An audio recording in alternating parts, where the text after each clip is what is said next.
Hello and welcome back to the Children of Film podcast. I am your host Jacob and my co-host Jaron Heron.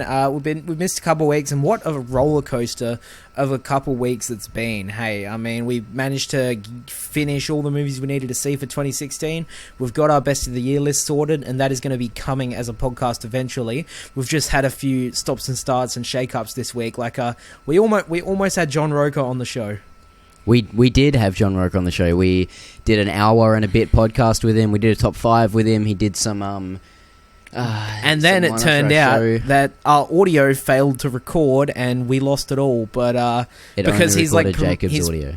He's promoting his championship belt, and he was doing shows and stuff. So we got to talk to John Roca for the Schmoedown, which was really, really cool. We really, really enjoyed talking with him. Such a fun guy, though. He was. It's so just cool. been a bit too hard to. Yeah, I don't think we're going to be able to reschedule it again. But that would have been so cool if we managed to get him. But as I said, that's just sort of because that was going to be our podcast this week, and then it didn't work out, and we were going to do our best movies of the year list. But then the Oscars happened. We saw Logan, so we kind of wanted to get this out. So it's pretty minimalist show here. Only a couple major topics we want to talk about, but we saw Logan, and boy are we very, very excited to get stuck into that one. So we're going to be talking about it spoiler free, and then we'll get into a bit of spoiler talk, and we'll have all the warnings, and we'll have links for you to skip past the spoilers for it. But first up, we're going to go with our usual starting off segment, where we just talk about some of the shit we've been watching this past few days, and that is Diary Display. Jaron, you want to get started with yours? What have you been watching this week? I would love to. I watched Steven Spielberg's Close Encounters of the Third Kind. I've had it on Blu-ray in a special edition for so long. I've been meaning to nut it out, so I finally did. I watched the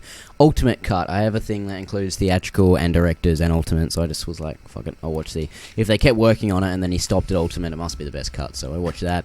I watched Two Guns, with Mark Wahlberg and Denzel Washington, just for a bit of fun. But mainly I watched it because the other week we had some really sad news. R.I.P. Bill Paxton.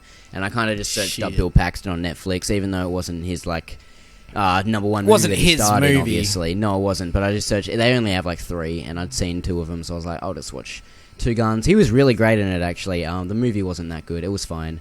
I rewatched Nocturnal Animals because... guess what? We had our bet on the Oscars, and I won. Casey Affleck won Best Actor. If you've been listening to our podcast, you know we had a bet, so Jacob had to buy me Nocturnal Animals.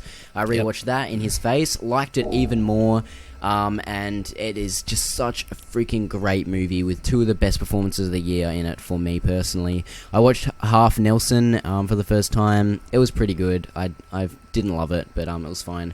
I watched Friday. Wait, what was that one? I missed it. Half Nelson? Oh, yeah, I like that movie. Gosling's great.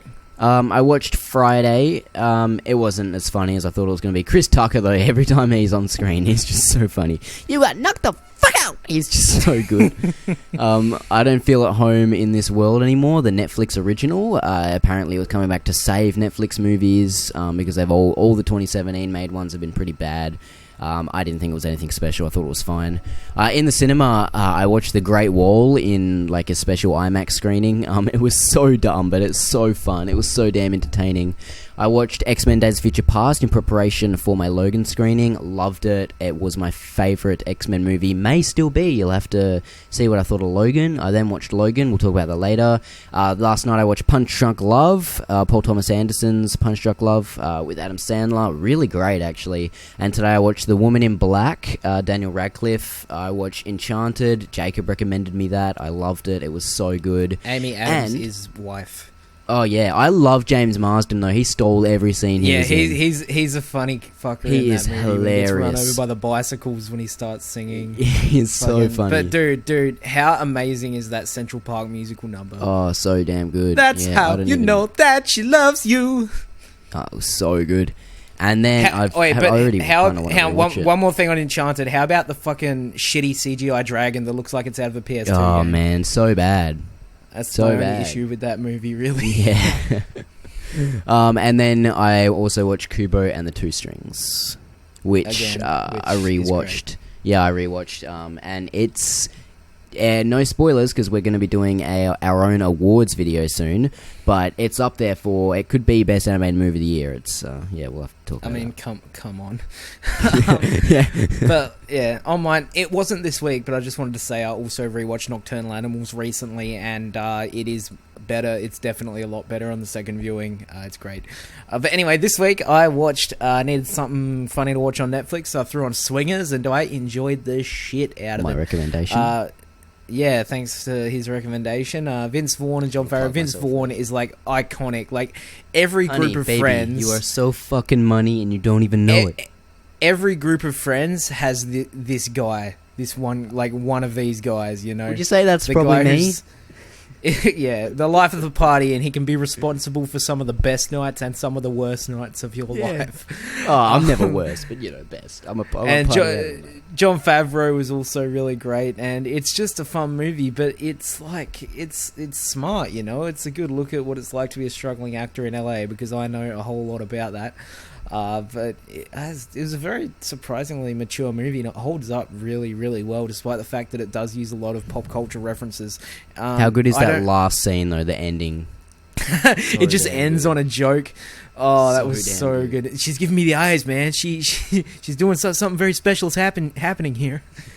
Turns out she was looking at her baby. So yeah, you're gonna call her. You're gonna call her. You are so money, baby. Oh man, you are That's so money. fucking money, baby. All right, I also watched I Don't Feel at Home in This World Anymore, the new Netflix movie making Blair's directorial debut. I enjoyed it. I had some big issues with the story that I can't go into for spoilers, but I really liked the premise, and I thought Melanie Linsky and Elijah Wood were fantastic in it. I watched on Netflix Leap Year because Amy Adams is in it. That's literally the only reason. I was bored. I like Amy Adams. I watched it. I should not have watched it. It was very bad. Amy Adams is not even good in it. Like, at all. Really? No. Wow.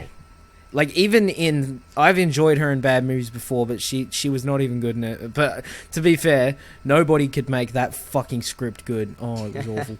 Okay. I watched Friday as well. I enjoyed it. I didn't enjoy it a lot. I didn't laugh that much, but it was a pretty entertaining movie, and the performances were great, and Chris Tucker is a funny fucker.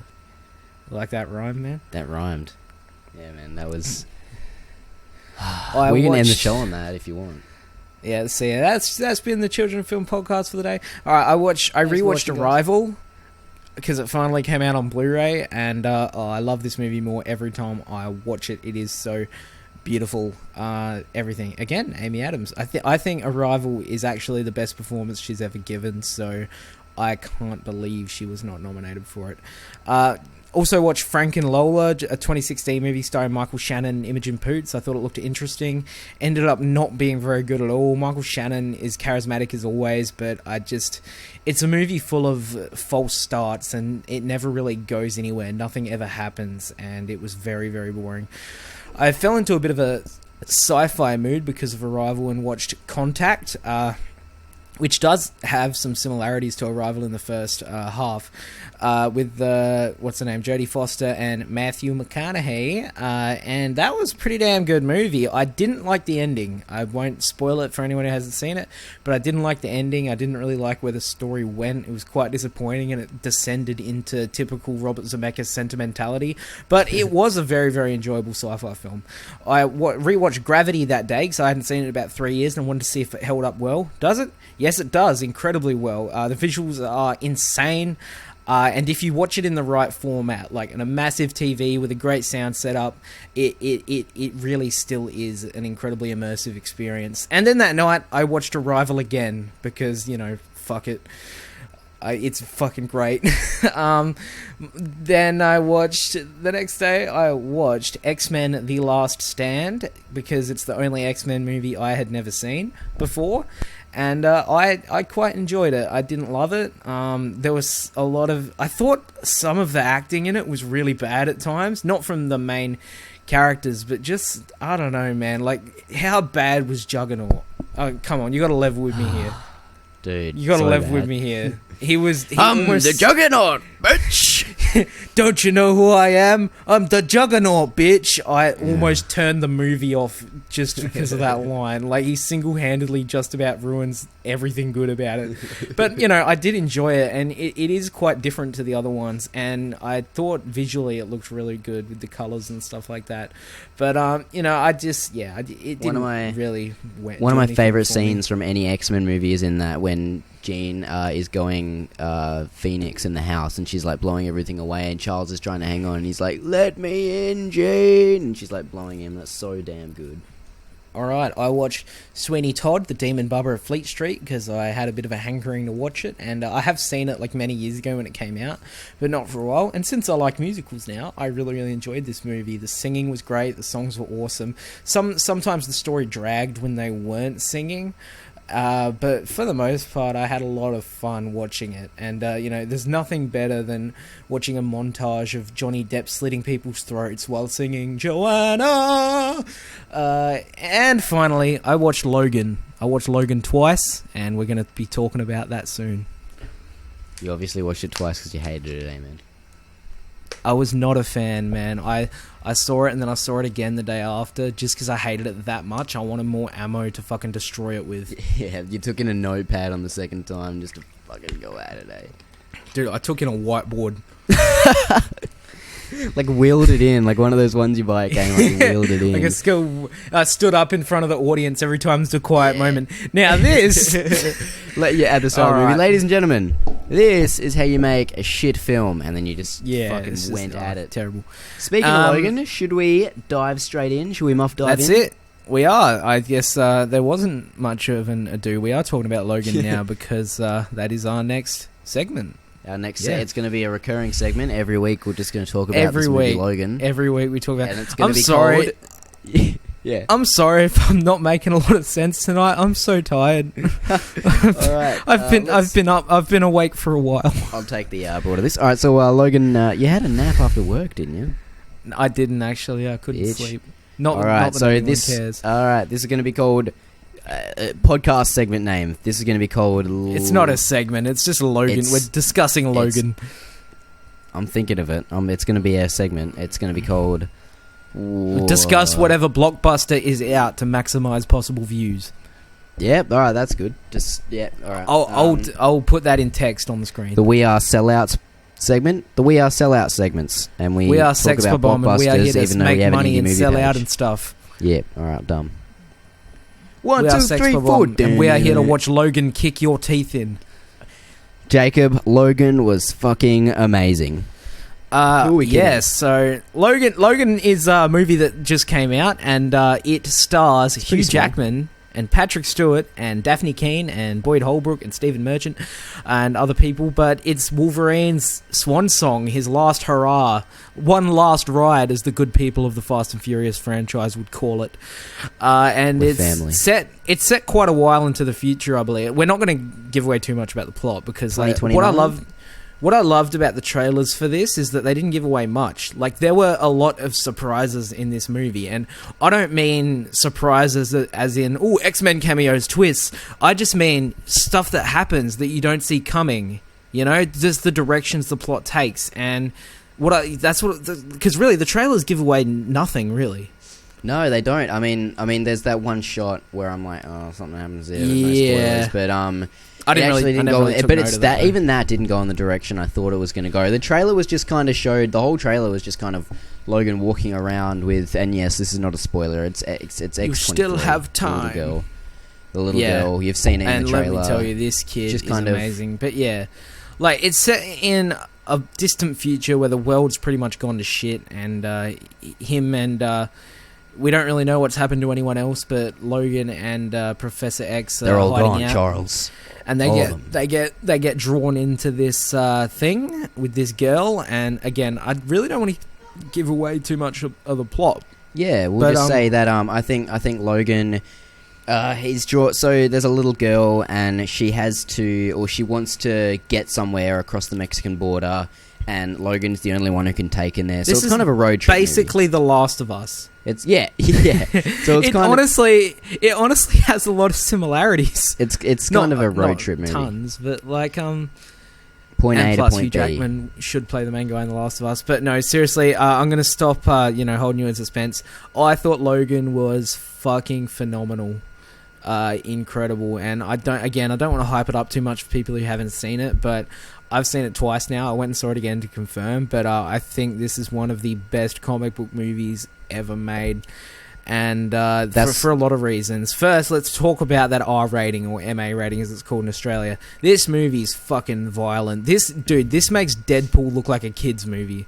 Seriously, Deadpool has, like, when people get shot, some blood comes out, a guy gets flinged into a sign. Wolverine's cutting people's arms off, people's getting their heads chopped off, some guy just gets ripped in half. Like, this movie is, it is so violent. And Jacob, I don't think they went, R rating, let's just throw blood at the screen. No, this was all, like, it just seemed gritty and realistic. Dude, and we've finally what would actually seen happen. The potential of how fucking badass Wolverine can be, because a character of him with, like, steel claws, which obviously would cut people up, he's kind of been stifled this whole time in battle by not being able to do that. And I think there's no blood on the claws ever. Despite the fact that you might be thinking, they're just, gonna make it purposely violent as possible. But the thing is, it adds so much to it. It adds so much to the action scenes. It multiplies the stakes times 10. Seriously, it's not Wolverine cutting someone up. It's Wolverine cutting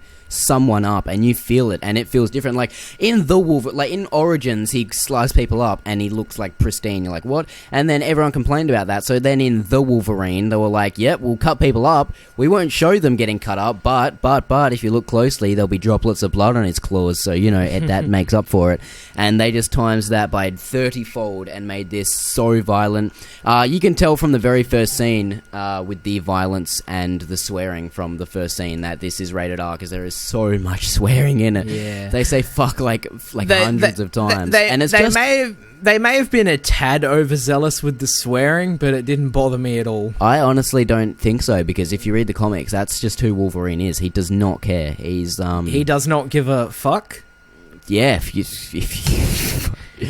and no, I love both times I saw it. The first few times when you see him and Charles swearing, there is a bunch of giggles from the crowd because they were like, "Look at him swearing!" But then you see everyone get sucked into the movie, and it's like, "Well, this is dark," because Logan is dark. It's just about the darkest comic book film I've ever seen, and I hate to bring this up, but take notes, DC. This is how you do it. Seriously, like, movies can be... If your movie's going to be dark, it still has to be entertaining. Seriously. This is entertaining. This movie is 2 hours and 20 minutes long, and it doesn't have a dull second. And not only that, I don't think a second of screen time is wasted. I think every single moment, every single shot in this film is so important. There is kind of a big twist in the movie that they hide from the trailers that no one would have saw coming, and I really enjoyed it. Like, I loved it. That was such it's something that great addition to the at film. First you're like, I don't know about them doing that. Yeah, but they make it work. I was like, so where are they going well with this? But it just worked, and no, I loved all the characters. I love the character of X-23. I mean, Daphne Keane was so damn good. She was so fantastic. Her first movie role ever. She was she's a natural. She's been on like 7 episodes of a small TV show. She has that look to her where she has this unique look to her where you're like, yeah, there's something about this kid. She's a fucking mutant. Seriously, she's like, you can tell she's hiding something. Like, she's hiding pain, or she's just such a great actor. She acts through her emotions, through her actions. Exactly, her character barely talks in the film, and I don't think she talks for like the first 45 minutes of screen time. Oh, at least, and like she barely talks, and so she's just emoting with her face, and she's so convincing. She was fantastic, and dude, I love the way her action scenes were filmed. That it felt like they were so good. It felt like they were the way they filmed them. It was like they had their own style, and it felt like she had her own signature style with the way they were filmed. They were different to Wolverine sequences. The way the quick cuts of the camera, that shot where I don't really want to spoil specific shots, but we'll get into spoilers soon. But just the way her fight scenes are filmed. The first scene where we see her fight is. Oh, it is insane. It is so good. And it was from that scene where I'm like, holy shit, this movie's going to be something special. It's like, because Wolverine is like, he's physically imposing. He'll lift people up and strong. Like X-23, it's the way she fights too that they changed the style for. She's just so quick and jumping around and like everywhere, just so energetic because she is a kid and she's just got all this anger in her from, no spoilers, the things that have happened to her. I'm really going brief on all these things because I'm going to get heavy into spoilers. Oh, we're going to get into it It's hard soon. to talk about this movie without spoilers. We will do spoilers very soon, like this podcast, like 5 minutes. But like she's just so good. There's so many great shots in this movie. Performances. So Hugh damn Jackman good. and Patrick Stewart are both damn near worthy of Oscar nominations. I'm serious, they're so good. Hugh Jackman, it's so emotional. You know it's his last ride, and towards the end, it broke me. I really wept in this movie, and I cry maybe like, and I honestly, I think it's good to cry in movies. I mean, if a movie moves you emotionally, then fucking well done. I cry maybe like 3 times a year in the cinema if a movie, like at the most, if a movie really deeply affects me. And Logan affected me, man. No spoilers, but it's not just because it's Hugh Jackman's last ride, but it takes a big toll. You're sitting there thinking, there's 10 minutes left of this movie. 10 minutes, I'm going to see if Hugh Jackman left. There's 5 minutes. 10 minutes left of Hugh Jackman as Wolverine.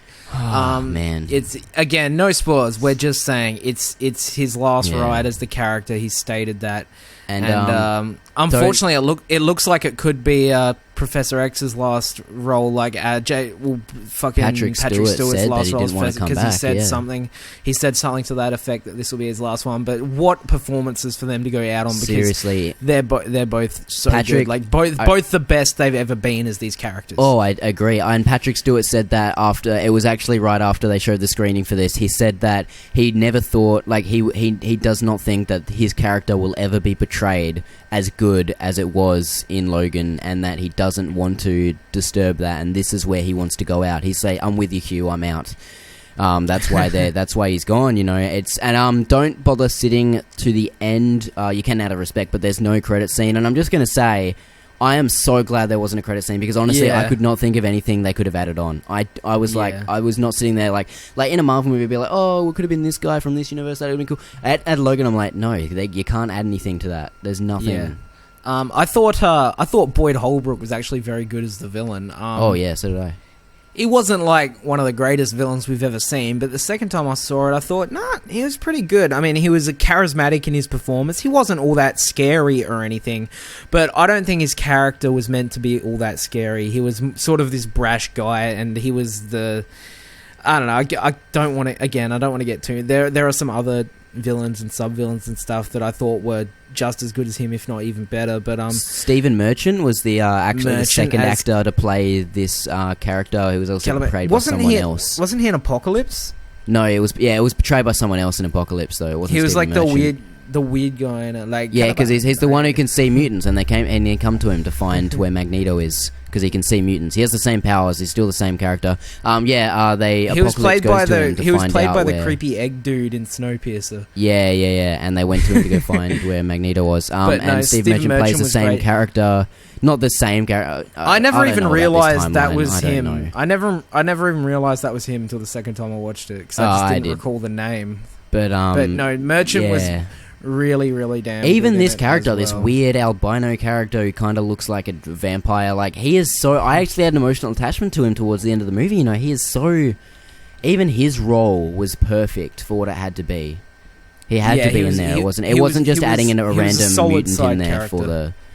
It wasn't just adding a mutant in there because we can't just have Wolverine. Like he had to be there. And this movie, one thing I have to say, I'll dig into more in spoilers, but Jacob, this movie is fucking ballsy. Maybe the ballsiest comic book movie I've ever seen. Oh, dude, and that's the thing. That's what I love about this. It's a superhero movie that puts storytelling and characters first. It's a great, great character study about Logan. He's fucking fed up. He's had enough. He's gone through so much in his life, and the movie does so well to fucking touch on that. I mean, yeah, it's a very, very grim movie, but I think it needed to be. It had to be. It's Logan's last ride. And Jacob, I think I'm 100% sure this is the best Wolverine movie they could have gone out with. This is it. I would be mad if this got really successful and they were like, all right, we'll make another one. No, don't do it. You have to go out on this note. You have to do it. I really hope this resonates with audiences, because I think Logan could start a new trend, a new era in superhero movies. Seriously, if like people when I abide by it. This is when I what saw studios. This is what happens when you let a director tell the story they want to tell without these restrictions, these ties to a universe. I mean, I guess sometimes you got to have the ties to a universe, but just focus on storytelling, focus on character, not on what focus groups are going to want and what specific action beats you have to have. Tell a story, have good characters. Because this isn't just a great superhero film. This is a great film, period. Yeah. This movie is character and plot over action. There is great action scenes, but it is more plot. And that's not a bad thing when you watch it. Is incredible as well. So damn good. Seriously. I've always maintained it's impossible to write bad dialogue for Wolverine. Grow them back. Grow these back. So damn good. But this screenplay is so excellent, man. Hello, I'm Professor Charles Xavier. This is my friend Eric Lenzer. Go fuck yourselves. Okay. Best line of the movie, and it's the only scene he's in. Logan, fuck, I forgot what I was going to say there. There's so much stakes in this movie, Jake. When something happens, it's not going to rectify. They're not going to go back in time. He's not gonna, sit down for 5 minutes and you'll be fine. Like that, some shit goes down. Shit goes down. It is fucking great, and I'm tired. I want to go into spoilers. So yeah, if you just final thoughts. Logan, Final thoughts. Just for those who are listening that haven't seen it yet, that are going to skip. Just to finalize, I also want to add that without spoiling anything, the ending is so beautiful. So well handled, so well written. Without saying what happens or how it happens, it was a perfect ending. It was a perfect ending to the film and to Hugh Jackman's run as the character. Both, definitely. I cannot think of a better way to go out. It was so powerful. It was so moving, honestly. So moving. Dude, like, a good chunk of the cinema was, like, in tears. It was, so... And you don't even have to be invested in Wolverine. Like, we are both invested in Wolverine, but you don't have to be for this ending. We've been following this character for like 16 years. I personally haven't, but But you've been following it for what, like 5, 6, 7 years? Oh, since I first got invested in the X-Men universe, probably around when First Class came out. Yeah, so what? Like that was like 2011, maybe. That's so like even 5 or 6 years ago. That's like 7, yeah. So, like seriously, fuck. Such a damn good movie. If you haven't final seen thoughts on Logan, right? Yep. Just for those who haven't seen it, I'm giving this movie a 5 out of 5. And ladies and gents, that isn't just that isn't nothing. Like, I don't give too many of those out. I've only ever given a 5 out of 5 to one other superhero film, and that's Guardians of the Galaxy. And this one is better. Yeah, well, I would... Well, if we're going comic book movies, also V for Vendetta and movies like Scott Pilgrim would be up there, but superhero movie alone. Movies. Yeah. I think this is, again, I don't want to overhype it for people, and I just saw it for the first time 2 days ago, but I think this is my favourite superhero movie ever made. That's like... Jacob only gave, what, like 5 out of 5s last year, and you've already given 1 in March. That is insane. 2017 is just going to peak too early. Honestly, Logan is a movie for me that is 90% likely going to stick around to my best of the movies next year. My top 10 list, even as an honorable mention at the very least. I think it's going to stick around. You know how a lot of the time when a blockbuster comes out and some of the producers are like, I think this one's going to be nominated for Best Picture. This is a movie I could actually get behind that sentiment. I agree. This could be Dark Knight. The Dark Knight wasn't nominated for an Oscar, and they changed it to 10, so it could be. So Logan could be that one, but it has to stick around until. Thing December. is, it came out too early, and it is incredibly fucking violent, and that's going to turn a lot of people off. So is the Dark Knight, but no, not as violent as this. But, the Dark Knight is PG-13. So. Yeah, but anyway, but in themes and stuff too, not physical blood. Logan, for me, I absolutely adored this. I'm giving it a 4.5 out of 5, and I'm seeing it probably 2 or 3 more times before it goes. So, and I'm just saying that as in that is a very high 4.5. As in, if I watch it one more time, And there's nothing wrong with it, but if I watch it one more time and I'm like, yep, that it could turn to a 5 like that, and I only gave 4 or 5 last year, so it's I watched so it tonight, and I'm like, I have no issues with this movie. There was not a single point in the film where I was like, can we get to the next part? You know, Yep. like I loved every single thing about it. And if we're going superhero movies, then I've only given 5 out of 5s to 3 or 4, no, maybe 4. And I love superhero movies. They're my favorite genre, more than Jacob. Like, I love superhero movies, which is why I tend to give them higher. But I've only given 4, and I've seen maybe like 60 or 70. And Logan is damn sure close, which it's just maybe that's why I so like damn Logan good. so much, because it is kind of like an anti-superhero movie. All right, let's move into spoilers. Finally, All right, For all yes. yous who've seen it, If you have about not to nut. seen Logan, please skip. pause the video now. We've got, I don't know when you're going to be able to skip to, but I've got a thing on the screen. It'll be on the screen for right you now. for you to Check it. skip to. So yeah, just skip to there, and because you know we are spoiling stuff, and we'll have a big warning up there. So yes, Here we're we now go. talking Go away. spoilers for If Logan. you are here right now Go and you haven't away seen in it, you're making a 3, mistake. You're making a mistake. 2, 1, spoilers. R.I.P. Professor X. Dude, Alright, that my- scene. that's Dude, my you know final what's? review You know for what? Logan. I fucking loved that whole scene in the house. Felt like a horror movie for like a good 5 minutes. I've been waiting to bring that up. When we get so Professor X gets killed by a clone of Wolverine, X-24, and that's the thing where I mentioned that I'm like, Yeah, it's the twist. I don't know about them doing this, but then it worked. It's the twist that they the- hid from the trailers. Yeah. It's a little on the nose symbolism, but I love that it's like Wolverine's toughest enemy was always himself. And you know he needed help. He needed help to beat himself. He And couldn't do it by himself anymore. It also shows like it helps us understand Wolverine's human side, and that deep down he really is a good guy by contrasting him with this pure primal savage beast. It's completely really- different. I mean, this is Yeah. our main character is Logan, and the person he's fighting is the Wolverine because he has no emotions. He has no like secret like love. No like he's just a killing machine. And it was so badass seeing Logan fight. It's basically Old Man Logan fighting Prime Wolverine in his prime. Although obviously he's kind of like a robot kind of guy, so he doesn't sad know seeing old Wolverine's the fighting. family get killed just as victims of circumstance. All of but them murdered, didn't leave the one tragedy. alive. That's the tragedy and the guilt of Logan's life. And Bad I was things like- happen to people I care about.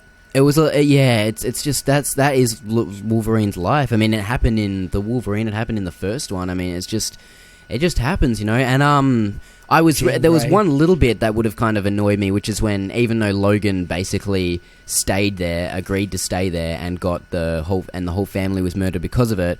The dad, after he shot X-24 in the face, was looking at Logan and was good. And he tried to shoot Logan. Yeah, But the gun, And, the gun was out of ammo. yeah. I was gonna be not that like, it probably oh, would've he's killed gonna, him, but like, I was gonna be like, that's- oh man, he's, yeah. but like that's That's smart the power of because stakes. it's a fucked up situation, and it's like the guy's just lost his whole family, so he probably And is it's going to not- kill this guy who's just come into his home and Yeah. fucking caused this shit. It's not gonna do the movie where it's not gonna do that classic comic book movie moment where it's like, oh no, he'll make us feel for him, or he'll make us feel for the main character. You know, the main character's not a bad guy. He won't get shot. No, Yeah. this guy tries to fucking kill Logan because didn't that's just how look- people see him. And what's great is the moment wasn't presented as like this guy's a bad guy, another adversary for Logan to face. I felt for the guy. Oh, same, man. That's so bad. His whole family was just murdered, and himself. He's And just lost himself. everything in one night, and it's just, I mean, it's just, yeah. Yeah, but Patrick Stewart getting done. Dude, when that first happened for a split second, I'm like, wait, is Wolverine having some kind of fucking autistic fit? I'm probably not alone, but I thought it was Sabretooth. I thought it was Lee Schreiber for a minute because of that Yeah. face and the mutton chops, and Yeah. I was like, wait, is But that? And then like, he was how walking about down the stairs. I was like, is that Lee Schreiber? how about his last words before he realized that it wasn't Logan, before he got stabbed? Just like, that was one of the best nights I've had. What he in a said, he long said that time. that was one of the most perfect nights of his life. Then he gives some insight into what went down, because there's a lot of stuff that's hinted at that's not entirely spoon-fed to us. So The stuff that's apparently, hinted at that went down with Professor X. Like with it- these fits he's having, he turns out he might have killed some people. I think he might have killed most of the mutants. Honestly, Most, I think like, that's what what I he was think. hinting at. You know, he I was think like, him. Maybe Yeah. Wolverine was involved too, but I think all the X-Men are dead in this universe. yeah. So, I mean, it's strongly hinted at. Patrick Stewart, he started crying and he's like, "It's my fault. They're gone." He was like, "They're Yeah. gone." Like, even at the start, the X-Men And are gone, that's- because he's like, because Logan to him is like, "It's all gone. It's just us, Professor." Yeah. And then in the beginning, he's like, "It's my fault, Logan. I did it." And it's just because of these fits he's And- having. And at the start, I was like, "Are these fits going to become like a main side plot?" They're kind of weird. Everything shakes around and it's slow mo, but it really worked towards the end. Yeah, and because he had to use it in that hotel, he had to use it to save. And Laura, it was who's so X-23. badass when, yeah, exactly. It was so badass when, all these guys, like Wolverine, Logan is the only one strong enough to like walk through what's happening, and all these guys are stood there just watching, like, waiting for know Logan what's to kill him because they can't do anything, Oh. and they're just looking at him, waiting for him to kill him, and he's just like slashing so through bad. him, like slowly, but he's getting through him. You'd think it'd get boring and repetitive after the 20th time he stabbed the guy in the head, but It's it doesn't. not. It's not. This is. Oh, we've been waiting for this for like what? This is his like 10th appearance if you count him in Ninth. Deadpool in First Class, He wasn't in and Deadpool. he's. Hugh Jackman was. He was on World's his Sexiest face. Man magazine. Not as Wolverine though. So he's only No, given I mean, 9 performances. It was. as It was a nod. Wolverine. It was a nod to Wolverine, and his face. was on it. But, Wolverine. so it's his 10th. It's his 10th time appearing in an X-Men movie, technically. But how about that time when fucking he's when like in that hotel room scene and they're leaving and he's just like, "I'm sorry" to everyone. Oh man. Had to do it, but no, that's what I loved about this movie. It's that it's just these two left. They've really only got each other, and then Caliban as well. But I love that they just brought it back to that. They brought it back to the basics. These two lifelong, basically fucking friends who Yeah, have gone through seriously. so much, but they still have each other, and I just love that. I think they chose the perfect story to tell. Yeah, and what I was telling about stakes and stuff, when shit happens, it happens. Like, when Professor X was stabbed through the stomach or through the chest with these spikes, it's not like, oh, I'll sit down for 5 minutes, I'll get some stitches, I'll be fine. He's gone. That's Professor X Yeah. gone.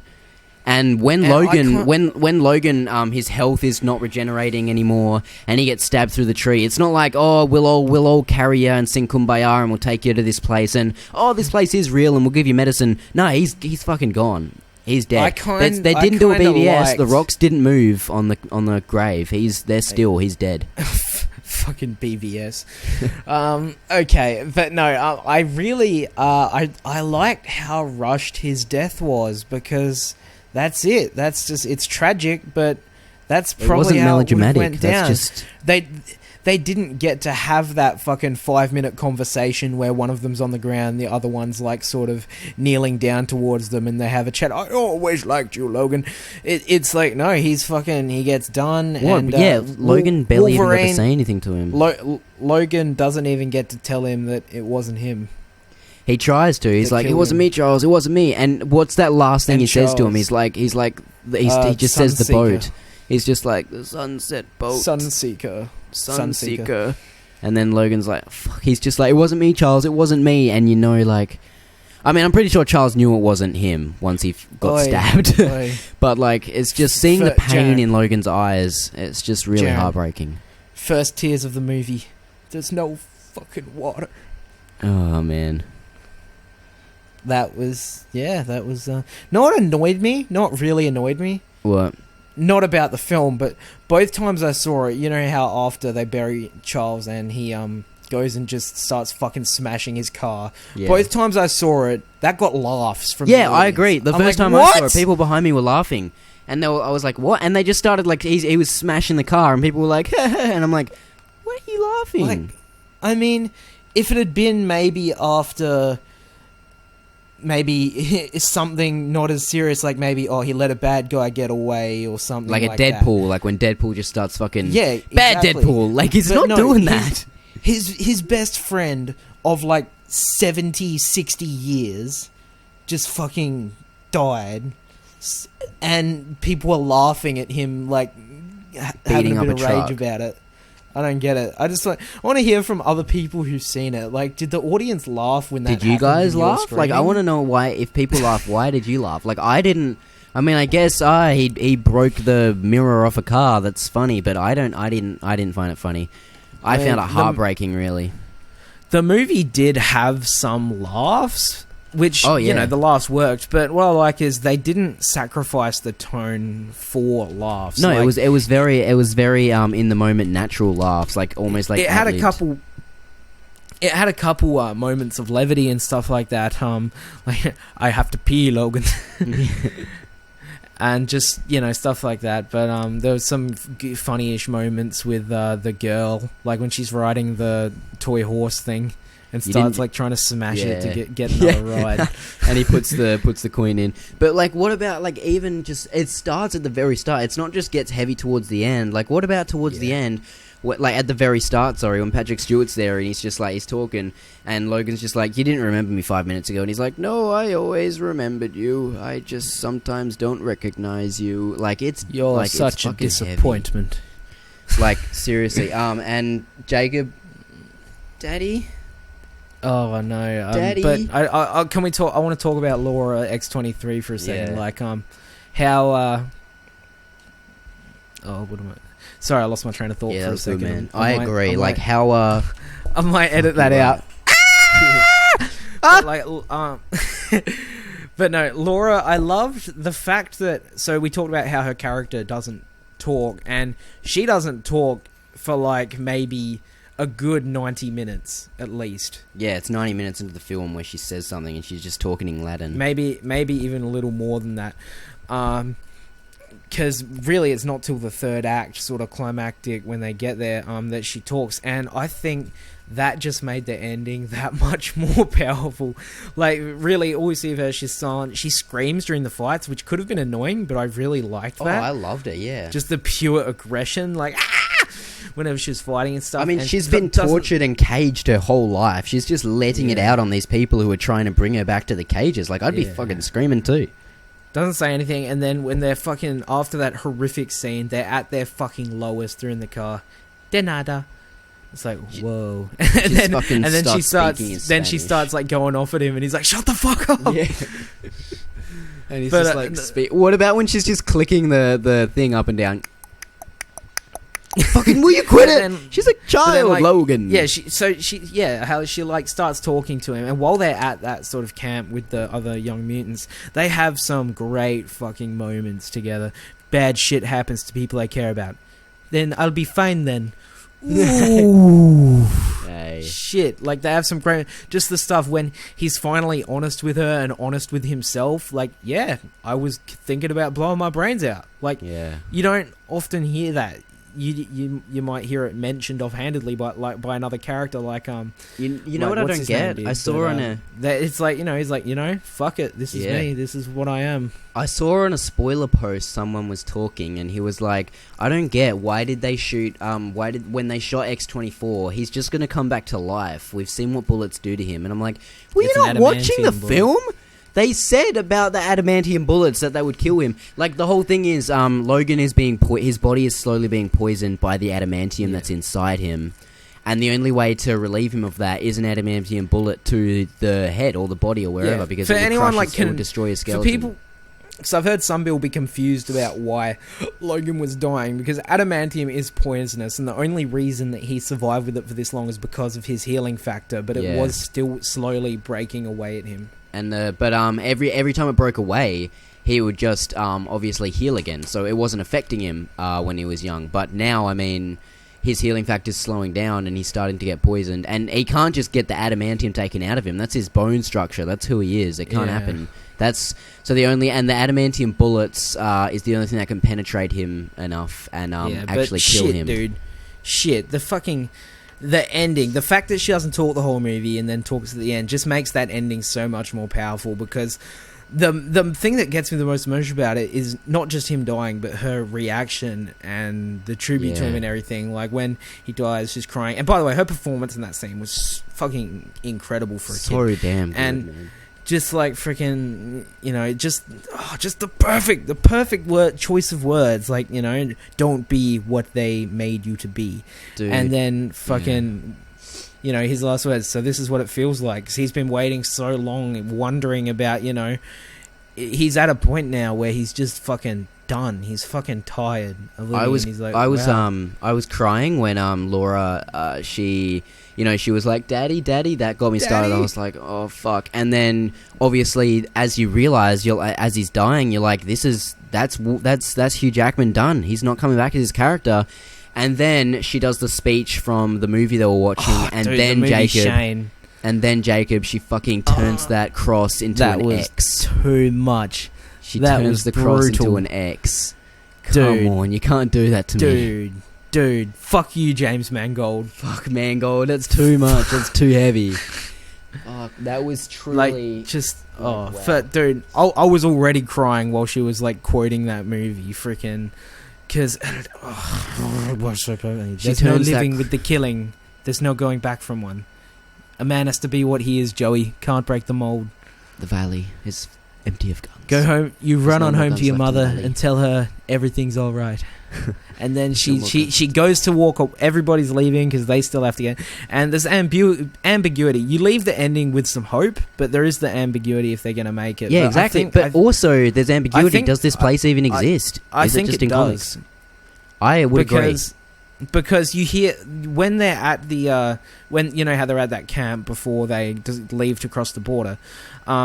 You know how they're there. You can see the guy, the one of the older mutant kids, the guy, and he's like talking on a walkie-talkie to someone, and he's like confirming coordinates or something, and then you hear a voice on the walkie-talkie going, "Yes, asylum granted." So maybe there is this place, and they're communicating with them and everything. But that also could just be across the border, but I don't think that they would do that. Yeah, I agree. I think there is... I think... And yeah, you leave it with a bit... I mean, obviously it's devastating, but you leave it with a bit of hope. They're walking onwards, and then she goes to leave and then turns back and kneels down at the cross, and I'm like, okay, she's just saying her last goodbye. And then she turns it into a fucking X, and I'm like, oh, that's so perfect! Man. That moment is going to become iconic. And it seriously is. I love Logan. We have to get a move on because we've already been going for 47 minutes. But fuck.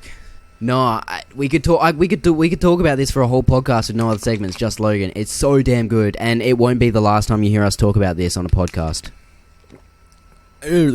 Just in general, I'm gonna go up to strangers on the street, like, "Hey, have you heard about the good word of Logan?" Yeah, you should go see it. Fuck yeah, so Logan, 4.5 from me, and I'm gonna see it again, and no promises, but it could jump up, who knows. Fucking love it. Jacob? Yeah, 5 out of 5 from me. I've seen it twice. I'm gonna see it at least one more, probably 2 more times in the theatre, just because, I like to have a good cry, and I cried more the second time, and I think this is gonna be one of those movies that I will physically not be able to watch without crying. It boggles my mind, the people who don't like this movie, seriously. Alright, so we'll get on to our... mind blows my mind. Yeah, with an adamantium bullet. We'll get on to our next segment. We probably won't go for as long on this because, we've gone for 50 minutes already. Yeah. Jacob, go to bed. The Oscars happened. Alright. Now, I've discussed this at length already for the week, so I'm not gonna go too in depth with it, but you gotta talk about the mishap. Everyone knows about it. It's not new to everyone. And so the winner, we don't have to report it. You know what happened. Moonlight was announced, but La La Land was announced. It turned out to actually be Moonlight. I just want to talk about how I felt about that. I was fucking gutted when they revealed it wasn't going to win, because I was worried throughout the night because La La Land wasn't winning some stuff that it should have won, and but then it came up and it got director, it got actress, and I'm like, okay, I think we're pretty safe. And then they announced the picture and I'm like, yes, woo! They did their speeches, I'm like, yes, dreamers, yay. And then the first thing that caught me was when one of the La La Land producers was like, "We lost, by the way," and then he stepped away from the mic. I'm like, what the fuck's this cunt on about? And then Jordan Horowitz is like, "There's been a mistake." I'm like, "Oh no. I think I just got up and started yelling at that Dude, point. I remember we were messaging at the time, and you were like, and I was on the train. You weren't I'd watching, watched the were whole you? show except lead actor and picture. And I was watching on my phone, and it was like 30-second delay. And you messaged me, and you were like, I was like, "What is happening?" No. You were like, "What is happening?" And I was like, and because I was like, La La Land's won, nice, and I hadn't seen that bit yet. And you were like, "What's happening? What's happening?" And I'm like, "What the fuck?" And I put you on mute, and I'm like, "What is he talking about?" And then I see that, and I'm like, No. And So yeah, Moonlight was the winner. In short, Moonlight won Best Picture. I've had my fair share of grievances about this. Don't get me wrong. I loved Moonlight. It's a fantastic bloody film. Not in my top 10 of the year. Not in my top 5 of the nominees. And I definitely do not think it should have won or that it deserved to win. But I'm not going to have any hard feelings from this. I've had my tantrum. I do think... Oh, and La La he Land should have did, won, believe but me, at length. In the end, it's just an award. And La La Land is going to be a future classic. You guys should be lucky because 1 week ago all I heard was "Fuck Moonlight! Why did shitty fucking win? It should have been La La Land. Fuck everything!" Okay. And now he's like, Okay. "Yeah, Moonlight. I can see it winning." I said fuck Moonlight once. Yeah, you 10 still said minutes it, after mate. the ceremony. You said it. I was mad. I take that back. I love Moonlight. It's a I fucking told you great you film. want to take it back. I think it's such. Also, it's a movie about a gay person who's black, and it's an indie, and now it's going to get recognized throughout the world as a great movie, and people are going to go see it, and I think But that like is really great. gay for cinema. black poverty, we should have known it was never going to lose. Oh no, leave that out of this.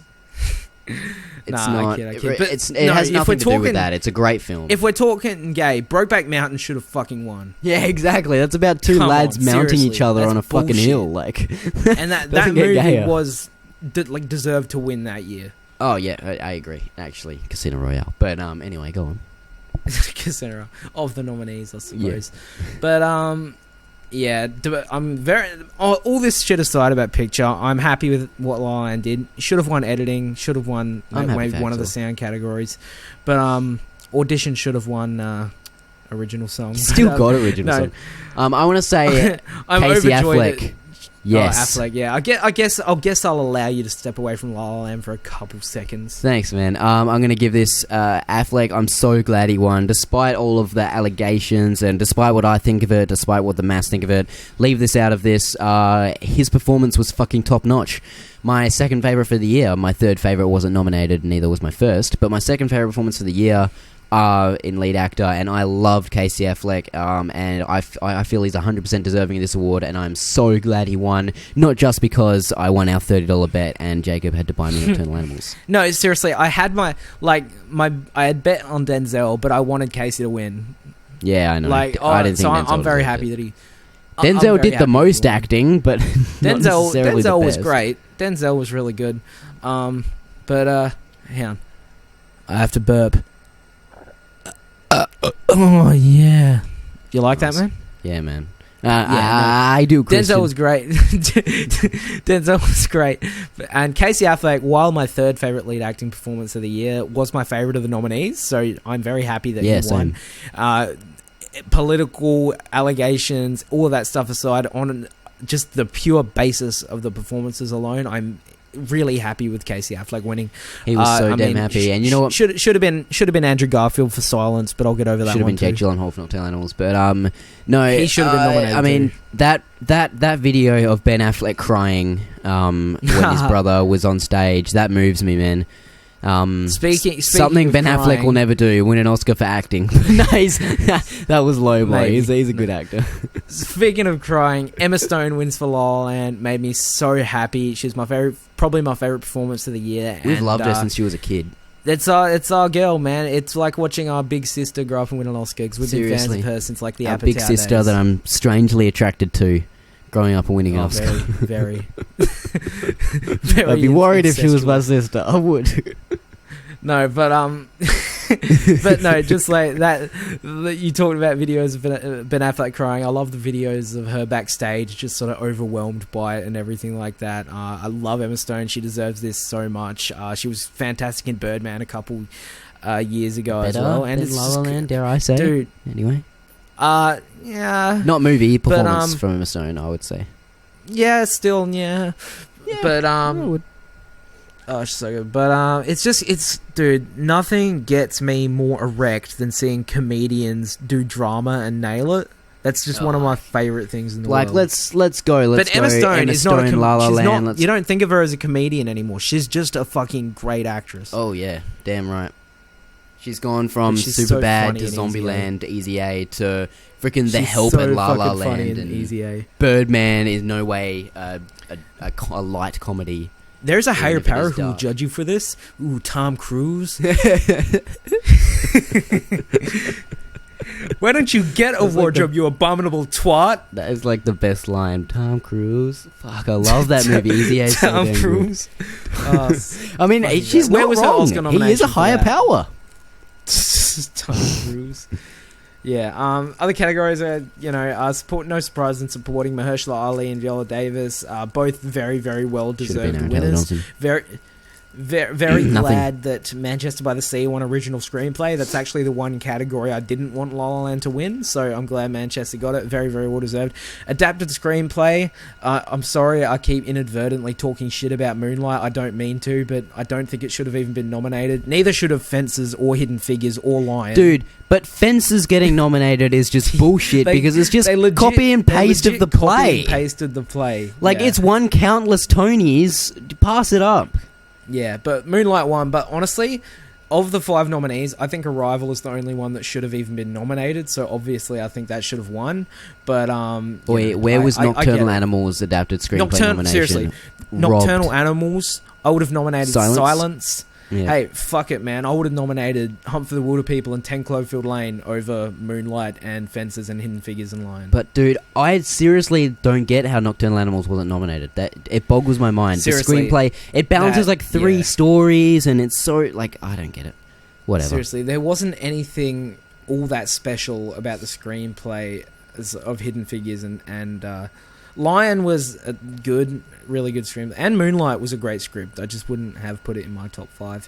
But anyway, best foreign language film went to The Salesman. The only one I've seen of the nominees is Tony Erdmann, and I'm glad The Salesman won because Tony Erdmann was not good. So anything other than that, I would have been like, yep, good on you. They fucked up best animated film as usual. Of course, there's not much to add to that. Kubo should have won. It's the best animated film of the year by far. Easily. But they fuck it up every By a year, mile. so I'm not going to lose too much sleep over that one. Like, I think Moana's great, and it's like a low 4 out of 5 for me. Kubo is a solid 4.5, and in my top 20 of the year. It should have But, won. no one really cares what we thought of the awards. Overall, it was a pretty entertaining show, aside from the fuck up at the ending, which was actually entertaining. But It was. It was just disappointing to see La La Land lose. But it was a good show. Kimmel was a great host. He was really, really He funny. was so damn funny. All of his insults back and forth with Matt Damon was great. I was It's the in best tears segment on when his he show, was too. fucking sitting in a theater analyzing We Bought a Zoo.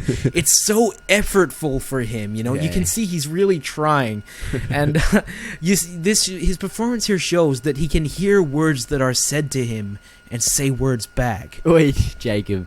I actually like that performance. I don't like how Jimmy was ripping on it. Do ya? How about Really? when he announces them as Ben Affleck and guest? Yeah. When Matt And then he Damon starts comes out playing to him off present. as soon as he starts talking. And he plays him off. All right, No, Jacob. he was a really, really funny host. We But, have a new I don't segment think we for got you. anything else to add on the Oscars? Yeah, that's about it. We've talked ad nauseum about it in various other formats, and we're done really. Yeah, here we go. So we have a new category for you guys. A new segment, and this is our fuck Not off really a categories. segment, but we're doing Every like a year, full mate. award show within the next week or so, where we take our picks for all the Oscar type awards and nominate and winners for what we would pick. But for this one, we're just going to do some different sort of categories, some side ones. So we've picked like 7. Just like best character and best scene and stuff like that, and we're just going to quickly run through our top 5s and then pick a winner between our lists. We'll so try. what one are we going to start with? Sure. It's a doozy. We'll go best scene. Best scene. Okay, so we'll go through our like 5 to 1s in order. So my number 5 is the ending of Arrival. It's so beautiful and ties the story together brilliantly. My number 5 is Captain America and Bucky Barnes fighting Iron Man. It comes right off that I don't care, she killed my mom. I mean, you really see humanity inside Tony Stark, and it's Robert Downey Jr.'s best performance as Iron Man since It was like Iron a Man much 1. better version of Martha. Yeah. Anyway. My number 4 best scene is Martha from Batman. No, it's not. It's A Lovely Night from La La Land.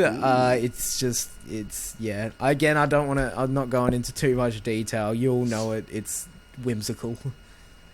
My number 4 is the reveal from Manchester by the Sea. No spoilers in case you haven't seen it, because I really don't want to spoil it, but it's the reveal.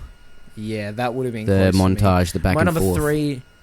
My number 3 is the opening number from La La Land. Yes, again, La La Land. Another Day of Sun. So one good. take, shot in 3 takes, edited to look like one. They Birdmanned it. But, dude, the moment you see that scene, you know you are in for something special. It's amazing. And the song is amazing, too. My number 3 is an out-of-the-box choice, and it's actually the coming home scene to the hotel room in Deepwater Horizon. After everything Mark Wahlberg witnesses, and he comes home, and he's just, like, slipping up in the shower and punching through things, and he just collapses, and he's a broken man, and he just starts weeping, and his wife and child come over and console him, and it is so heartbreaking, because this is a man who's gone through literal hell.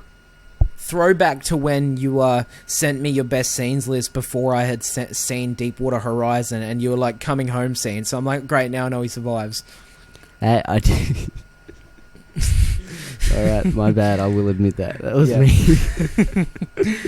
So I didn't know much about the real story. Anyway, my number 2 is Audition from La La Land. This sent me into tears the first time I saw the movie. I still can't listen to the song without getting chills. The way Emma Stone performs it is basically what won her the Oscar. She's amazing in it, and it's just a scene that it's the showstopper. It culminates everything and sums up the entire themes of the movie. My number 2 is a scene that I think is going to become iconic through pop culture, and that is Lovely Night from La La Land. Jacob's number 4. It's the best scene in the movie, and I absolutely adore it. The swing on the pole, it's so reminiscent to old movies, and it makes way. The way he moves his fingers, like the choreography is so damn good. The music, the song, I love it. Dude, I jizz in my pants every time he gets up and fucking tap dances on that bench. Yeah. Okay. My number 1 scene. Can you guess what movie it's from, Jaron? Can you guess? Give me a second. Sully. Yep, it's the plane landing scene in Sully. Yes. So emotional. No, it's it's the epilogue of La La Land. I'm sorry. Yes, my top 4 best scenes of the year are from La La Land. Fuck you. I love that movie more than everything, like by a lot. I think the epilogue is magical. It's heartbreaking, and it's like if a few things had gone. I won't go into too many spoilers if you haven't seen it for some reason, but it's beautiful. I think it's one of the best things ever put on film, and that epilogue piece of music is just insane. That's my favorite scene of the year. Do you want to guess my number 1 scene, Jacob? What movie it's from? Airport fight. You would be incorrect. Oh, you already said the airport fight, didn't you? No, I said Cap and Bucky versus Iron Man. The airport fight would be a number 6, close. What? I prefer scenes with an emotional impact. The airport fight was just fun. Damn good fun, but my number 1 would be the highway scene from Nocturnal Animals. Oh, yeah, I forgot about that one. So nice. That damn chilling and good. It makes me feel so uncomfortable. I feel really, really at ease watching this as Aaron Taylor-Johnson, and he's creepy. And it's just a situation that's so creepy because you're like, Jake Gyllenhaal, they're not getting out of this situation. What can they do? Yeah. They've got a pop tire. There's 4 humongous guys who are physically imposing and disgusting, and the way it's scored, the way it's filmed, it is so beautiful. I love watching this scene, even though it just creeps me out every time I watch it. I think it's masterful. Yeah, alright. So I think our winner for that has to be Lovely Night, since it's the only one we had in common. Your number 2, my number 4. Yep, alright. Well, Yeah, I can take because that. we didn't have each other's number one. So, our best scene is A Lovely Night from La La Land. We're just going to run through this pretty quickly because we're over an hour already. But, all right, let's go with best character next, I suppose. Right. Another biggish one. I just sort of threw this list together, so it might change if I think about it more. But we're going to go through our top fives real quick. So, Jaren, you can start. My number 5 is Father Fiera, Liam Neeson's character in Silence. Ooh, interesting. My number 5 is Louise Banks in Arrival. Amy Adams, just such an interesting look at life. My number 4 is Captain America from Captain America Civil War. I love this character. I'm fully Great invested hero. in him, and he was taken to the ropes in this film. All right, my number 4 is Lee Chandler, Manchester by the Sea. Such a fascinating yes. study of grief. My number 3 is Ray Marcus from Nocturnal Animals. Aaron Taylor Johnson's character, so disgusting. Probably one of my favourite movie villains in recent years. I'm a Gemini. My favorite color's pale pink. I like long walks and kittens. Fucking. All right, my number 3 is Howard from 10 Cloverfield Lane, John Goodman's character. I think he is such a fascinating character because you don't know his intentions. You don't know if you can trust him or not. And he's a character that sort of ends up being both crazy and weirdly right. Yeah. My number 2 is Chiron from Moonlight, the main character. He's so damn good. You see his Give me that life money, from start to Chiron! finish. It's so fascinating, and he's such a heartbreaking character, but also a character you just love. All right. My number 2 is was my number 1 for a while until I sort of sat down and looked at it, and it is Manny from Swiss Army Man. Daniel Radcliffe's character, the fighting corpse. He is a symbol for, whatever you want him to be. A symbol that is a for. good I symbol. loved him. He was so entertaining. My number 1 is Father Rodriguez from Silence, Andrew Garfield's character. This is a guy you see who actually goes through literal hell, and it's hard to watch, and you see him bend and break and snap, and will he hold on to his faith? Who knows? Go watch it. Nice. Try and guess who my number 1 is. Mia Dolan. It's actually Father Rodriguez from Silence. Oh shit! All right, okay. Yes, he's fucking such No, watch it. a fascinating and tragic character. Dude, this is an entire character study of a guy whose religious faith is being tested against all odds. I'm an atheist, and he's my favorite character of the year because it's just such a fascinating character study regardless of what you believe in. It's something that we can all connect with. So I think our number 1 has to be I think Ray our Marcus. winner is Lee Chandler from Manchester by the Sea. We both had the same joke. It's pretty sad. Father Rodriguez wins Best Character of 2016. Silence didn't get many Oscar Watch nominations. Silence, but the Children of you Film Awards is all scum. that counts. Yep. People all right, need so to watch Silence. our next will be Alright, Best alright. Hero. All right. Now, my list, I just threw this together, so it's not great, but, let's do it. All right. My number Jacob? 5 is, we're including real people in this, so my number 5 is Sully from Sully. Just, you know why, because he landed a plane, saved a bunch of people. He's a great hero. My number 5 is Doctor Strange from the titular movie Doctor Strange. He's just bloody cool, isn't he? My number 4 is Doctor Strange from the titular movie Doctor Strange. I mean, he's bloody cool, isn't he? It's innie, not isn't he, Jacob? You were on that. Okay, sorry. My number 4 is Dr. Louise Banks from Arrival. She Nice. saved the world. She learnt she learnt their language, and she basically saved the world. All right, my number 3 is Louise Banks from Arrival. Seriously, because she basically saves the world and basically helped. I mean, it's the aliens were a part of it too, but helped. They were. Get everyone to communicate. My number 3 is Mike Williams from Nice. Deepwater Horizon. He willed people through it. He went out, he risked his life going out there and turning the power back on. He did everything he could, and he was just trying to get back to his family. My number 2 is a little bit of a cheat, but actually the entire Rogue One crew in Rogue One. I I'll take loved that. the sacrifice they made. It was really, really touching. My number 2 would be Chesley Sullenberger from Sully. Oh, big Chesley. Yeah, right. I mean, if your name isn't Chesley Sullenberger in real life, you're doing it wrong. Basically a dickhead. Yeah, you're a fucking wanker. Okay. My number 1 is, Desmond Doss, because it has to be. The guy was a fucking badass. Yeah, right, I can see that. Hacksaw Ridge. My number Andrew 1 is Garfield. actually Desmond Doss from the movie Please Hacksaw God, Ridge. let me get one more. Not sure if you've seen it. Dude, such a great dude. Such another character, driven by his religious faith, but fucking... Yeah, Andrew Garfield takes home 2 awards. Don't worry about the Oscars, mate. He ended up having more balls than any gun-wielding man on the battlefield. Seriously, he's a superhero, and he doesn't wear tights. He's a superhero. Dude, the shit he did... And I love what he stands for, man. With the world so set on tearing itself apart, I thought it wouldn't be such a bad thing to try and put a little bit of it back together.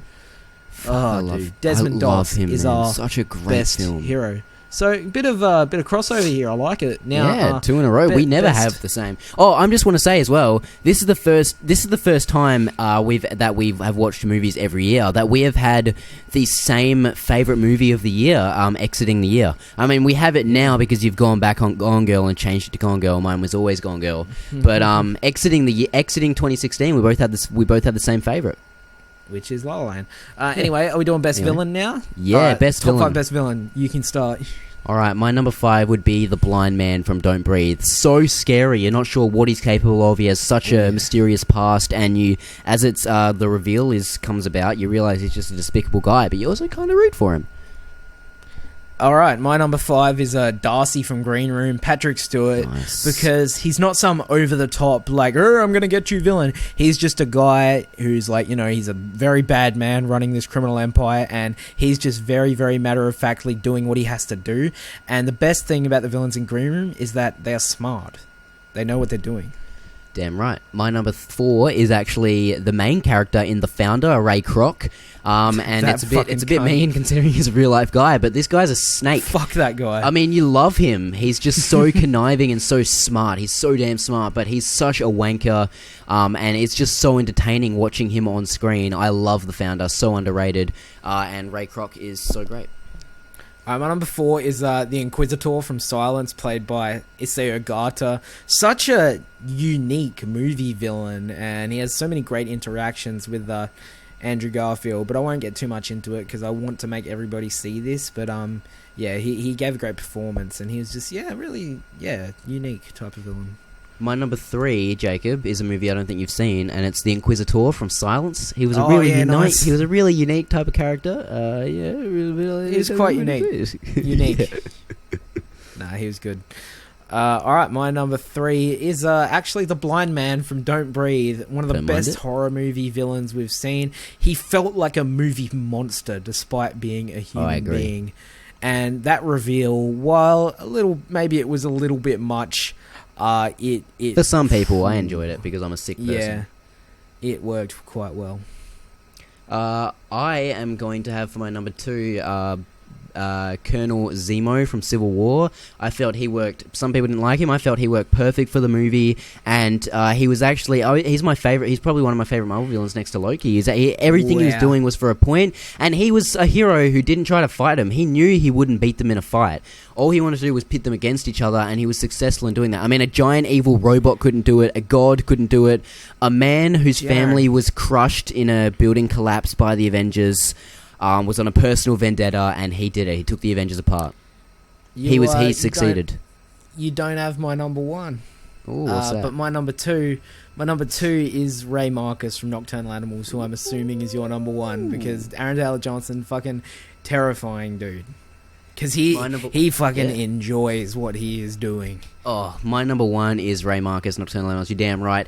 And you said it. He enjoys what he's doing. Killing people is fun. You should try it sometime. He is so... I mean, I knew that was Aaron Taylor Johnson acting, but I didn't know it. I mean, he is gone in that role. There is no sign of Aaron Taylor Johnson. There is only a sign of a disgusting person. I didn't even realize it was him until a few minutes into it. Yeah, I know. Neither did Christian Harloff. I remember watching the Schmoes. You told me review. He was good, and I was watching the movie, and I'm like, so which one's ATJ? And then it genuinely took me a little while. I remember watching the Schmoes No review, and Mark Ellis is like, Aaron Taylor Johnson's so damn good, probably the best performance of the year. And Christian's like, what? He's in this movie? And he's like, yeah, he's the main bad guy. And Christian's like, no. Like, I love that. So damn See, good. I may not have even realised it was him had I not known it was him going into it. But no, my number one villain is Howard from 10 Cloverfield Lane, for the same reasons why he's one of my favourite characters, because he's such a complicated character and so unpredictable, and you are just stuck in here with him, and he scared me more than any other villain this year. So I am so delighted to say Ray Marcus wins our best Ray villain Marcus is our best villain. Seriously, I'm Nocturnal so damn Animals, happy. If you haven't seen it, we highly recommend it. It gets better on the rewatch too. So you rewatch. Going it on if for you're a while, bit but iffy we got like 3 more to go. We'll run through these 2 quickly because we got most underrated and most overrated. Pretty straightforward. So my top 5 most underrated. My number 5 is 999. Good movie. All right, Jacob, that's pretty funny because my 5 is 999. Yeah, it's Really nothing underrated. It's kind not of crime amazing, drama. but it's pretty damn good. Yeah, it had my lots of number 4 expectations. People thought it was going to be amazing, and then it came out, and it was pretty good, but not amazing. People were let down, but I think they should go revisit it again. It's really fun. A lot of twists and turns. My number 4 is The Conjuring 2. Yeah, most people like this film, but no one really seemed to talk about it, and it kind of went under the radar upon its release. But I think it's just as good as the first one, if not better, and just an incredible horror movie that I think wasn't given its due this year. Yeah, I think my number 4... Well, I know my number 4 is The Founder. I watched that, and I loved it, and I couldn't wait till it came out in the US so I could talk about it with my mates, and no one really enjoyed it as much as I did. I mean, it's got great reviews. It's like 85%. It's got great reviews, but it really went under the radar, and everyone I talk to just kind of thinks it's and I don't know why. Alright, my 3 most underrated is Snowden, a movie that you haven't watched, a movie that fuck all people watched. It got pretty middling reviews, but again, it's not like a masterpiece or anything, but I really, really enjoyed Snowden. I thought it was a damn good movie. Joseph Gordon-Levitt is fantastic in it. And Jaron, I hope you do watch it sometime, because it is a bit of a slog, but I don't think it's as bad as a lot of the shit people gave it, and I really, really enjoyed it. Alright, my number 3 would be The Conjuring 2. I love this movie. It was borderline in my top 10 of the year. It was only kicked out upon like the last weekend. It was number like 12 or 13 on my list. Absolutely adored it. It's a human story. It's a story about a married couple told through horror. It's so masterful. The cinematography, the music, goddamn, so effective. James Wan proves that he is director. I mean, the scariest horror is psychological, and this gets inside your head. That scene with Valak moving around the room and moving the painting, horrifying. My number 2 is a movie that you also haven't seen, and it's Whiskey Tango Foxtrot. It didn't get shat on or anything, but it didn't get great reviews, and no one saw it, but just because it didn't look like it was going to be that good, you know. It didn't look like... It's just got like, Brax from Home and Away, so I didn't care. Sorry? It's got Brax from Home and Away, so I just kind of dismissed it. Oh, yeah, he was not that good in it. I really loved this film. I loved it. It's one that I can see myself watching again and again, because the comedy works. It's a very, very funny movie, but it takes this turn, and it never makes fun of the war, and it takes this dramatic turn in the second half that really, really worked, and the performances were fantastic, and I thought it was an excellent movie that was just really overlooked.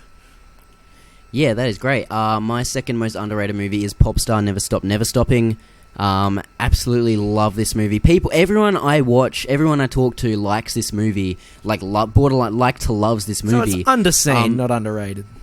Yeah, but the thing is, I mean, it did bomb. Like, people saw it and were like, no, and I think that it is severely underrated because, I mean, it deserves to be known.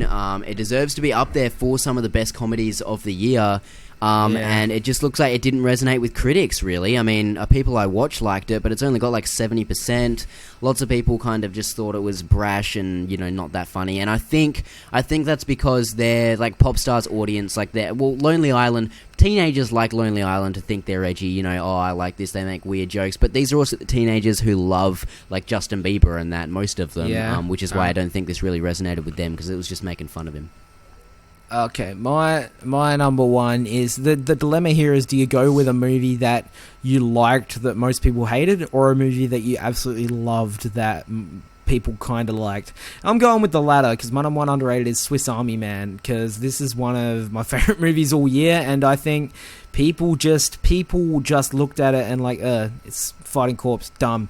And I think I got a lot more from it than most people did, and I think it is really, really a special movie.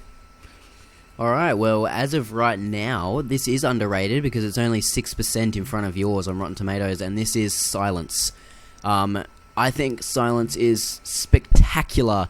Now, Silence is one of my favorite movies of the year, and yeah, it's in my top I just 4 think nobody of watched the it. year. And nobody watched it. It's like no one really liked it. It's got 7.5 on IMDb. Most people, kind of think it's okay. I mean, all the people I listened to didn't really like it. Dan Murrell didn't like it. Usually he's got really great taste. He's just wrong in this objectively. Yeah. I mean, it's only got 75% on. Like, people don't love this movie, and I don't know why. And I think in 20 years, people are going to look back, Jacob, and go, shit, we fucked up. Silence is great. All right, so what's our winner there? Do we have any shared Is it options? Conjuring I think 2? it's The Conjuring 2. Yeah, 999 Conjuring was down 2, there, but most lower, underrated so it's movie. gotta be Conjuring 2. Yeah, all right, Conjuring 2. Yep. All All right, let's, overrated? we're at an hour 20. Let's fucking zoom through this. My number 5 most overrated is a movie that was panned, but so many people seem to call a masterpiece, and it's Batman v Superman. I don't get it. Yeah.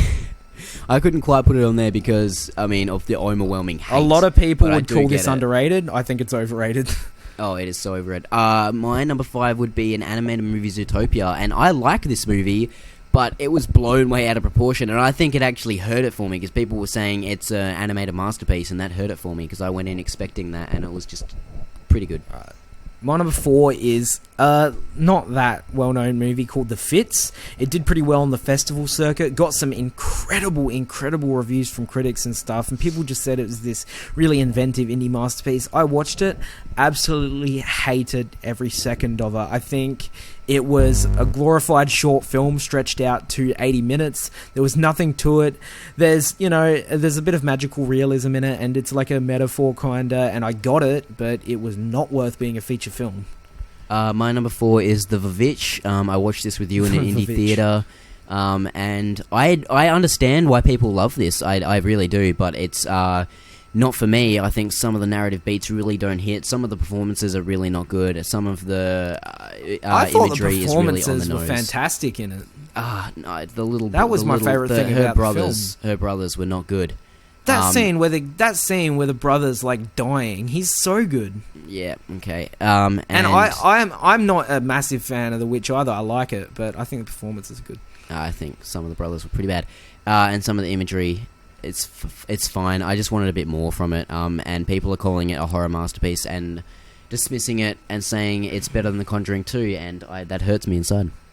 Yeah, that it's not. My number 3 is Hail Caesar, one of my most anticipated movies of the year. The Coen brothers, some of my favourite directors working today, and this is the first movie of theirs that I did not like. And, people didn't love this, but it did get some pretty damn good reviews from some people, and I just thought there was nothing to it, and it was really frustrating to watch. Yeah, my number 3 is also Hail Caesar. It's closer to 90% than it is to 80%, so people do love this. And I didn't get it. It felt like you said. I'm going to use yours. It felt like a short film stretch, really. I mean, it's just gag to gag kind of. It doesn't really feel like a There were some feature-length really movie. funny scenes, but it didn't work as a complete film. Like, for some reason, Channing Tatum is singing for a scene. I don't know where that was supposed to lead. One thing I will say, though, is Scarlett Johansson is fucking great in this movie. Yeah, she's good, and they cast I love Jonah it. Hill in it for 45 seconds. 'Cause Yeah. why not? And he was like the fourth person billed for the movie. Yeah. Anyway, my number 2 most overrated is Tony Erdmann. A foreign film, was hotly tipped to win Best Foreign Film. Thank God it didn't. I didn't even like this movie. It had some great... That's the thing. It has some great scenes, but it's 2 hours and 40 minutes long. And to get to these great scenes, you have to go through so much fucking filler. And for a movie that's billed as a comedy, it is not funny. I laughed maybe once. I can't believe the insane praise this movie's getting. the Blu-ray quote: "For a movie that's billed as a comedy, it is not funny." Pretty much, yeah. My It's number like, 2 seriously, it's a drama. It's not a comedy. Yeah. My number 2 is Golden Globe Best Picture nominated in the comedy category, Florence Foster Jenkins. I watched this and it frustrated me. Meryl Streep was not even that good. She was just annoying. I don't get the love for this film. I really don't. It just fucking pissed me off. Hugh Grant was really good. So was Simon Helberg. It got under my skin in a bad way, and I really didn't like it. Okay, really Donald Trump. Yep. But no, I hated that movie. It didn't make my list because 2 Oscar nominations. People didn't love it, Ridiculous. but I hated that. I hated that Meryl movie. Streep nominated for a Best Actress is ridiculous. My number 1 most overrated is actually a movie that I did like. It's Zootopia. I don't get it. It's good. Yep, that's fair. That's it. It's just good. It's not a fucking masterpiece. That's it. My number 1 most overrated is a movie that is on 90%, 4 out of 4 Roger Ebert, 7.5 IMDb, and I hated it, and it's Elle. Elle was so bland. We so both got an boring. acclaimed foreign film in there. I like it. And so vapid of emotion. I hated the main character. I didn't care when she was raped. Honestly, I didn't care. Jesus. And you're supposed to, and I did not care. I mean, I was just like, all right. Really, I did not care. Actually, I don't know if you're meant to care about her character. But really, you're supposed to care when she's raped. You're supposed to care about her getting cunt. back. And I did not give a shit. And I thought Isabelle Huppert is my for Girl on the Train is my Emily Blunt. You don't think she's that great, even though I think she's good.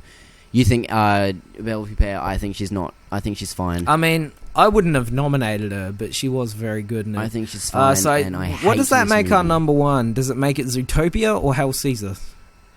1-5 versus 3 and 3. I think that's a tie, isn't it? Yeah. Let me have Zootopia. You got Ray Marcus. I'll give you.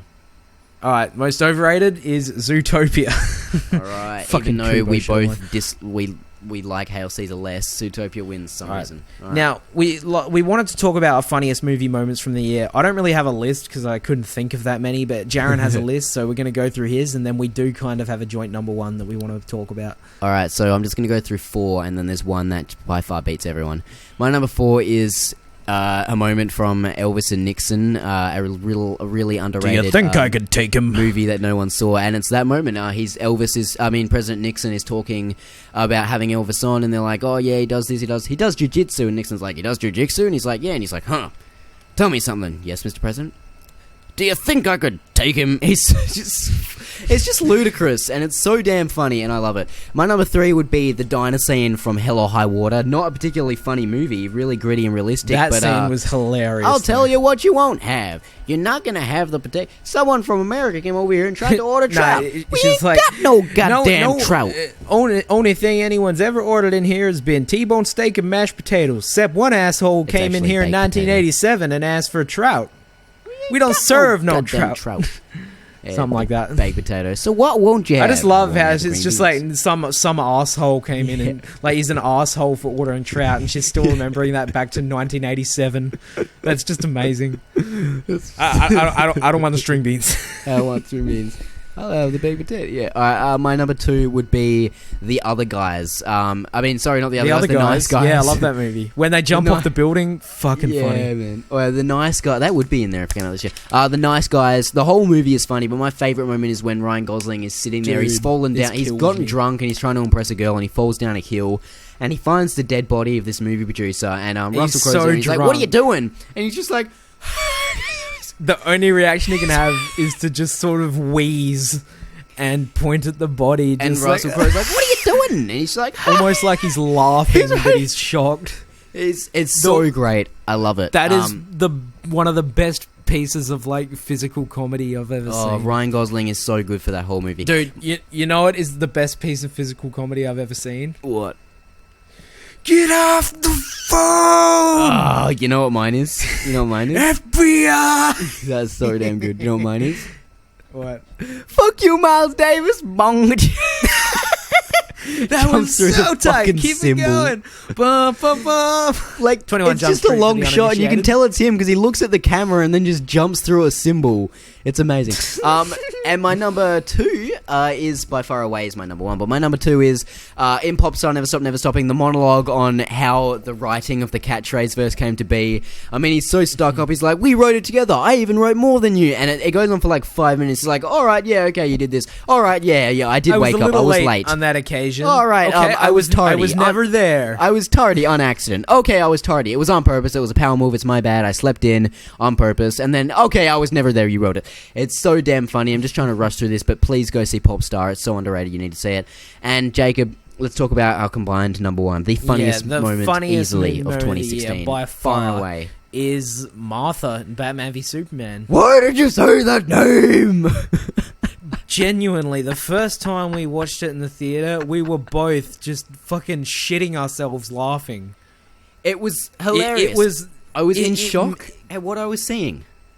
It was like such a boring movie, and then for the movie to come up out of nowhere with this just brilliant moment of comedy, and I'm like, it's so impressive, and it really bumped the movie up for me. But the thing is, it's such a dark movie, and to come out with this hilarious joke, it's just a great really moment of levity. It really is. You know, when you find out that these two have the same mum, you know, it really strikes an emotional chord in the viewer. And the fact that they can balance that with a joke is just that emotion amazing. Being laughter. Seriously. I mean, if I had a mortal enemy who I thought was going to destroy the whole world, but then his mum's name was the same as mine, I'd probably be his best mate too, honestly. Yeah. I mean, I actually I understand what they're going for. You know, he's found humanity, the person who killed his blah, blah, blah. It didn't work, though. The execution was off. Even just the general idea is pretty stupid. Yeah. But in all seriousness, I'd probably say the funniest intentional moment of the year is when Holland sees the dead body. That was so good. So damn funny. All right, sorry we've dragged you on for 90 minutes, our longest podcast. This has been a feature film. Yeah. Yeah, actually, God. Yeah, if you could have watched... I have to get up in 5 hours. Kill me. Rip, I have to get up and move my house soon. I'm moving house soon. I'm going to have a new set to do videos on. Dude, this dude's moving house, right? And his street's named Ledger Street, so that just makes me sad. I'm going to cry every single time I do it, every single time. If it was like 08 Ledger Street when he died, I would not move in. I was about to be like the street number, but like, wait, I probably shouldn't give that away. That's not... Yeah, just go to Ledger Street somewhere in 37 WA. Jump Street. Wait, that's not right. Thank you so much, guys, for listening to us babble on. He's actually moving into a Vietnamese church. Yeah. and then 2 years after, I'm going to move into a different one across the street. Except it's actually going to be a Vietnamese. It was Korean and then Vietnamese. Yeah. It's very that's Vietnamese, sacrilegious sack of just shit. Dripping swag good. Yeah, thank you for listening to us for 90 minutes. If you survived this long, if you didn't, I've barely survived. I'm so fucking tired. If you can tell in my voice, I'm sorry. I tried. Yeah, so thank you so much, guys, for listening. We love you having here. Sorry, it's been a while since we got this. You know, as we said a couple of times, kind of messed up there, Logan. But this is done. Go watch Logan. Go watch Popstar. Watch Brooklyn Nine-Nine. It's on Netflix right now. That goes and. Thank you so much, guys. We're children of film. I love film. Jacob loves children, and we're out. I fucking hate you. And thanks for listening.